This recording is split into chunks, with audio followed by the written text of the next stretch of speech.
लाख लोगों में मचा हाहाकार, उफान पर सारी नदियां।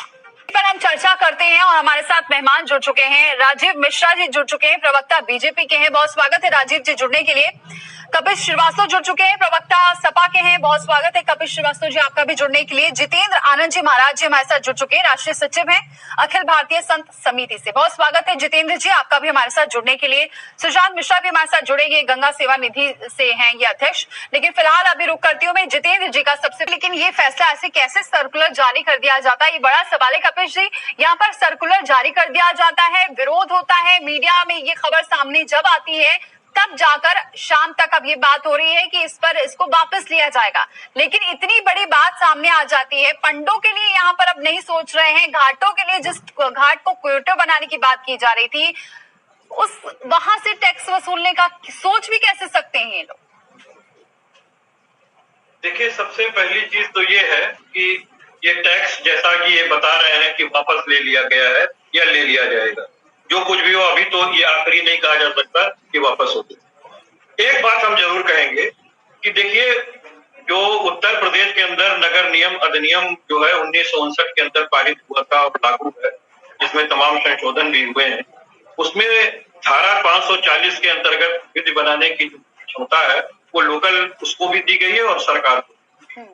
कोई भी सर्कुलर अगर आता है तो सबसे पहली चीज तो यही है कि सर्कुलर बनता कैसे, बिना क्या मेयर के राय के, बिना इनके परामर्श के, बिना सरकार के परामर्श की ये चीजें नहीं आई। ये सारी लोगों को जानकारी थी, क्योंकि ये एक ऐसे नीतिगत फैसले को ले लिए थे और लागू करते ही लोगों के पता चलते ही तमाम विरोध उछल करके सामने आ गए। तो एक बड़ा तबका भी इसका विरोध किया और सारे के सारे राजनीतिक दल जो विपक्ष में बैठे हुए हैं उन्होंने एक सुर में इसकी मांगी थी कि ये काम जो है जजिया कर जैसे हो रहा है। और भारतीय जनता पार्टी जिन लोगों की आस्थाओं को साथ में लेकर के चलती रही है उन्हीं को छलने का भी काम समय समय पे करती रही। इसी तरीके का एक हार्ड डिसीजन लिया गया था कहने के लिए बनारस को क्योटो बनाने के लिए, लेकिन तमाम पुराने और प्राचीन मंदिरों को रौंद दिया गया और उनको यह भी नहीं हुआ कि नींव से उखाड़ के कहीं और स्थापित कर दिया जाए। देवालय से इस तरीके का काम नहीं करना चाहिए था। आप दोनों तरीके से काम कर सकते थे। अब तो ये टेक्नोलॉजी है कि आप दोनों तरह से काम कर सकते थे, बाकायदा नींव के साथ उनको शिफ्ट कराया जा सकता था, कॉरिडोर आप बना लेते, अपनी सारी चीजें कर लेते, लेकिन वो नहीं किया। अगर शायद कोई और सरकार कर रही होती तो आज पूरे भारत में ये आग लगा चुके होते। ये जो हकीकत है वो मैं बता रहा हूँ आपको। तो इन्होंने देखिए कभी भी संविधान के अंदर रहते हुए संविधान की बात ही नहीं करनी चाहिए। ये हमेशा से नागपुर का संघ का विधान लागू करना चाहते हैं और संघ का विधान बहुत सीधा है कि कैसे कहां से रक्त शोषण कर लिया जाए। तो अब हमारे धार्मिक लोगों पे भी इन्होंने टैक्स लगाने की बात की। जो पंडा हैं ये कोई व्यवसाय नहीं करते हैं, ये पवित्र काम करते हैं और ये पवित्र काम संविधान के अंदर उनको दिया गया है, उनकी रक्षा की मौलिक अधिकार दिया गया है, उस पर आप टैक्सेशन नहीं कर सकते हैं। धारा 540 से लेकर के 549 तक का नगर निगम एक्ट पढ़ ले राजीव मिश्रा जी और पूछे कि अगर ये नगर निगम का जो आयुक्त था ये कैसे बना लिया सर्कुलर, क्या बिना मेयर के बना लिया या सरकार को ये जानकारी नहीं बना लिया, कैसे किसी को नहीं पता चला? जब धर्मार्थ कार्य मंत्री हैं यहाँ पर नीलकंठ जी, वहीं से दक्षिणी शहर से आते हैं, वो वहां से विधायक हैं, बिना उनकी सहमति के इतना बड़ा सर्कुलर जारी हो गया और अब आप भले ही कह रहे हो कि यहाँ पर कार्रवाई की जाएगी, लेकिन ऐसे कैसे सर्कुलर यहाँ पर सर्कुलेट हो जाता है? श्रीवास्तव जी, आपने सुना होगा, संवाददाता ये बता रहे थे, यानी कि ये प्रधानमंत्री का संसदीय क्षेत्र है और प्रधानमंत्री कार्यालय तक जब खबर पहुंचती है, जब ये खबर मीडिया दिखाता है, जब हमने प्रमुखता से दिखाया, तब जाके इस फैसले को पलटने की कोशिश हुई। लेकिन कैसे ही पूरा सर्कुलर जारी हो जा रहा है, इसमें सबसे बड़ी बात है। और यहाँ पर जो राजीव जी आराम से कह दे रहे हैं कि बस कार्रवाई होगी और जिम्मेदारी तय होगी। देखिए दीपाली जी, मैं एक बात बहुत क्लियर कह दूं कि बिना उत्तर प्रदेश सरकार के जानकारी के ये सर्कुलर बना ही नहीं। ये प्रियमों के अंदर जब आप लोगों ने समाचार सुबह से करके दिखाना शुरू किया है, तमाम राजनीतिक दलों ने, जिसमें समाजवादी पार्टी भी मुख्य रूप से विरोध करते हुए सामने आई है और भी तमाम समाज के लोग, संगठन और एनजीओ के लोग सामने आए हैं, तब इन लोगों को ये समझ में आया है कि नहीं, इसको गंभीरता से लेना चाहिए और ये जजिया कर जो हम लगाने जा रहे हैं ये इससे जो है सरकार की बड़ी किरकिरी हो जाएगी। तो ये कदम पीछे खींचने की बात कर रहे हैं। एक चीज और भी मैं आपको बता दूं, जो ये अभी धर्मार्थ कार्य मंत्री इन्होंने कहा कि जिसको देना हो वो दे, जिसको ना देना हो ये ना दे, ये फिर कंफ्यूजन क्रिएट करता है कि इसके मतलब आप उसी के साथ खड़े हैं जिसकी मंशा ना हो देने की वो मत दे, और जिसको देने की मंशा हो दे दे, तो इसका मतलब तो है कि आपने पीछे नहीं लिया। यानी आप में अभी भी सोच विचार इस पर लेकर के चल रहा है। और हकीकत क्या है कि ये संविधान विरुद्ध काम है। हकीकत क्या है कि नगर निगम के अधिनियम के विरुद्ध काम है, क्योंकि 541 से लेके 559 तक 49 तक में ये कहीं भी प्रावधान नहीं है कि घाटों पे या इस तरीके के मंदिरों पे आप टैक्स लगा सकते हैं, क्योंकि नगर निगम जो है वो टैक्स मंदिरों पे और घाटों पे नहीं लगा सकता है। आज तक पूरी इंडिया के अंदर कहीं नहीं लगा है। तो ये चीज समझनी चाहिए इनको कि ये कहाँ से बात करना चाह रहे हैं और कैसे करना चाह रहे हैं। तो हकीकत तो यही है कि आपने अगर ये मुखर रूप से न्यूज ना उठाया होता, विरोधी दलों ने इसका विरोध ना किया होता, तो शायद आज इस तरीके का मामला बनता नहीं दिखता कि जिसमें एक बहुत बड़ा जो इन्होंने गलत कदम उठा लिया था उससे इन्हें को पीछे हटना। बिल्कुल आनंद जी महाराज, ये क्या लग रहा है कि चल रहा है, और जिस तरह से विकास की गंगा बहाई गई है, और जिस तरह से विकास की गंगा बहाई गई, सोचने वाली बात है। आज जिस तरह से काशी को दिख रहा है, आज पूरे विश्व में पत्थर काशी नाम है। ये काम अगर किसी ने किया तो भाई नरेंद्र भाई मोदी हमारे देश के प्रधानमंत्री ने किया, और जो काम किया वो चीज देखने वाली है। आप विकास की गंगा बहाई है, और काशी आप कह रहे थे आप कह रहे थे वहाँ जरा देख के पहले काशी देखिए 6 साल में जो काशी बदल गई पिछले 6 सालों में किया है।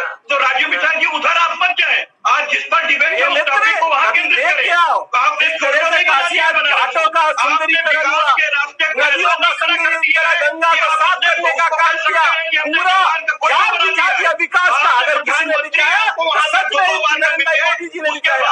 आज आप 6 साल की बात करो, विश्व पटल पर काशी का नाम है। वो नहीं हुआ है। आप खुद देख लीजिए कि मुख्यमंत्री के शहर गोरखपुर से लेके और बनारस के सपने देखना बंद करिए, और मेरे मीडिया मंत्री से पूछिए किसने नगर विकास हुआ। ये आप बनारस की जनता से पूछिए। राजीव जी, बात ये नहीं है विकास हुआ कितना हुआ। बनारस की राजीव जी एक मिनट, ये तो हम भी सुन रहे हैं, और ये मेरे मित्र जो बात पर बता ही नहीं पा रहे हैं। मुख्यमंत्री के शहर से प्रधानमंत्री को जोड़ने वाली राजमार्ग में 6 साल में ये जो सड़क है वो गड्ढे में है या गड्ढे में क्या आपने वाराणसी को क्योटो बना दिया है? कहीं हुआ तो काशी में हुआ है। क्या बनारस को क्योटो बना दिया? आपको ये 6 साल मिल चुके हैं, 7वें साल में आप जा रहे हैं। बना दिया, आप देख नहीं रहे हो क्या? आप बना दिया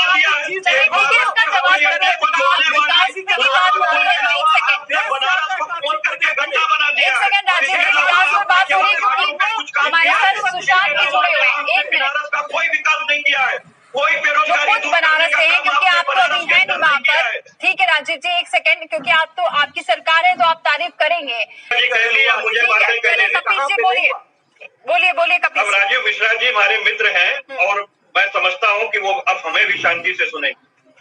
मैं अब ये तो बात विकास पर लेकर के आगे है, तो मैं एक बहुत बड़ी चीज कह रहा हूँ कि 6 साल के अंदर इन्होंने बनारस को क्योटो बना दिया। अभी इन्होंने एक बात कही, सिर्फ मैं बता रहा हूँ कि बनारस के गंगा घाटों को आपको सुंदरीकरण कर देने से या कॉरिडोर विकसित कर देने से बनारस जो है वो क्योटो नहीं हो जाएगा, या बाबतपुर हवाई अड्डा से आपने लिंक रोड और पुल बना देने से नहीं हो जाएगा।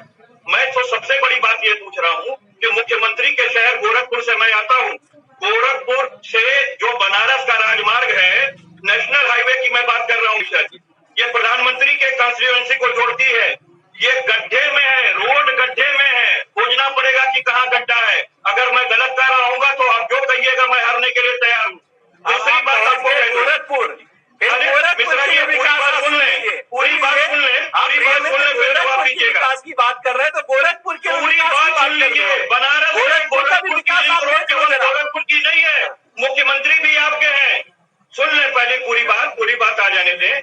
दूसरी बात मैं आपको ये कह देना चाहता हूँ कि बेरोजगारी के भी मानक पे भारत में या उत्तर प्रदेश में जो शहर जहाँ खड़े हैं वहीं पर आज भी आपका बनारस खड़ा है।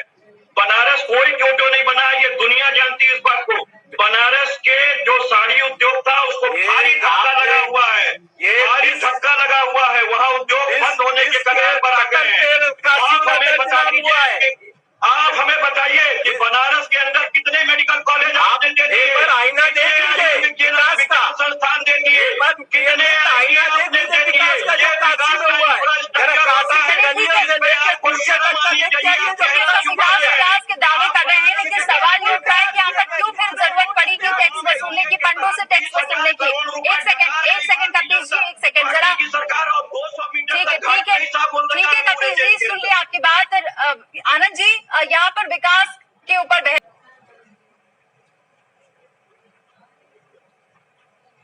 राजीव जी, दीपाली जी बिल्कुल आप कह रही हैं, लेकिन मैं भी आपसे विश्वास, हम ये कह रहे थे दीपाली जी कि अगर फरमान नहीं आया होता तो वापस ये किस होते।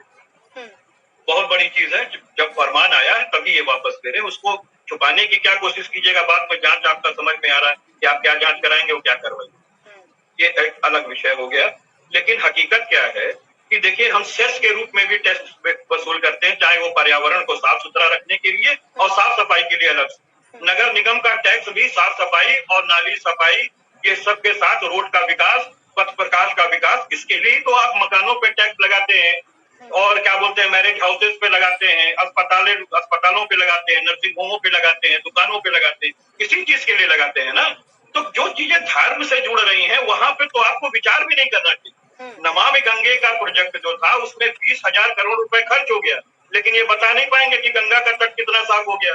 आखिर गंगा के ही प्रोजेक्ट की तो मंत्री थी उमा भारती जी, आपने फिर क्यों उनको हटा दिया?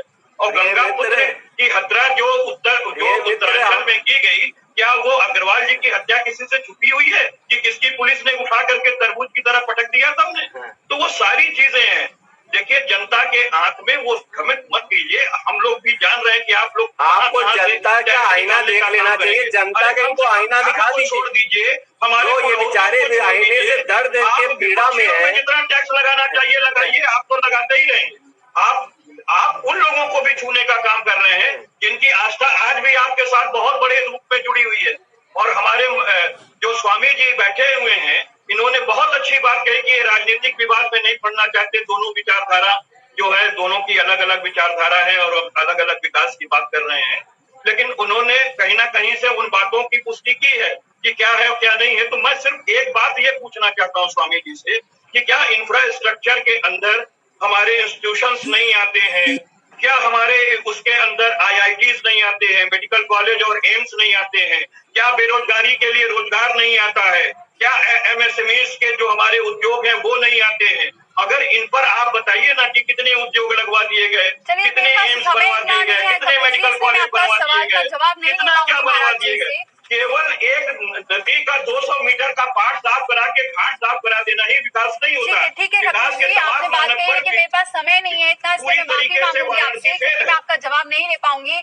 और सभी मेहमानों का बहुत बहुत शुक्रिया इस चर्चा में शामिल होने के लिए। अब उम्मीद यही की जा रही है कि फिलहाल तो फरमान वापस लिया गया है, लेकिन धर्म को कम से कम छोड़ देना चाहिए, ये संविधान भी कहता है। और आगे से इस पर अगर इस तरीके की सर्कुलेशन जारी होती है तो इस पर कार्रवाई भी, इस पर भी क्या कार्रवाई की जाती है, क्योंकि भरोसा जताया जा रहा है कि किसकी चूक हो गई, कैसे हो गई, इस पर यहाँ पर आश्वासन दिया गया है कि जरूर इस पर कार्रवाई होगी।